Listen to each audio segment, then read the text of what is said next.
ఓట్ల తొలగింపు తెలుగుదేశం పార్టీ చేస్తున్నటువంటి దుర్మార్గపు చర్య అని మాజీ ఎంపీ వైఎస్ వివేకానందరెడ్డి ధ్వజమెత్తారు.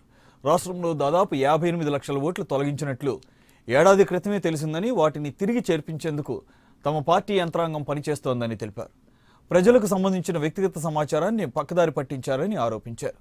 తెలుగుదేశం పార్టీ ప్రజాభిమానాన్ని కోల్పోయిందని, తిరిగి అధికారంలోకి వస్తామన్న నమ్మకం లేకపోవడంతోనే ఇలాంటి చర్యలకు పాల్పడుతోందని విమర్శించారు.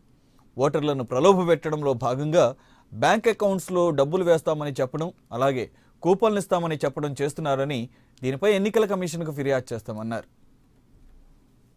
జీరో బ్యాలెన్స్ అకౌంట్స్ అనేది దాదాపు ప్రతి వ్యక్తికి, ప్రతి మహిళా సంఘం సభ్యురాలకి కూడా ఉన్నట్టు మనం చూస్తూనే ఉన్నాం.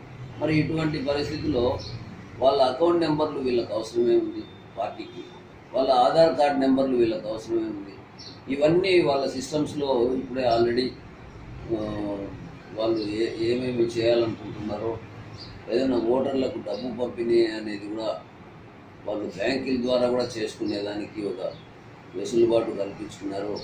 ఈ బ్యాంక్ అకౌంట్లను కూడా ఫ్రీజ్ చేయడం కానీ, దాన్ని మానిటర్ చేయడం కానీ, కన్సర్న్ డిపార్ట్మెంట్స్ అందరినీ అలర్ట్ చేసి ఏ విధంగా ఈ రాబోయే ఎలక్షన్స్లో జరగబోయే అక్రమాలను ఊహించైనా కానీ అన్ని కన్సర్న్ డిపార్ట్మెంట్స్ అందరినీ ఎలక్షన్ కమిషన్ వారు అలర్ట్ చేయడానికి కానీ తగిన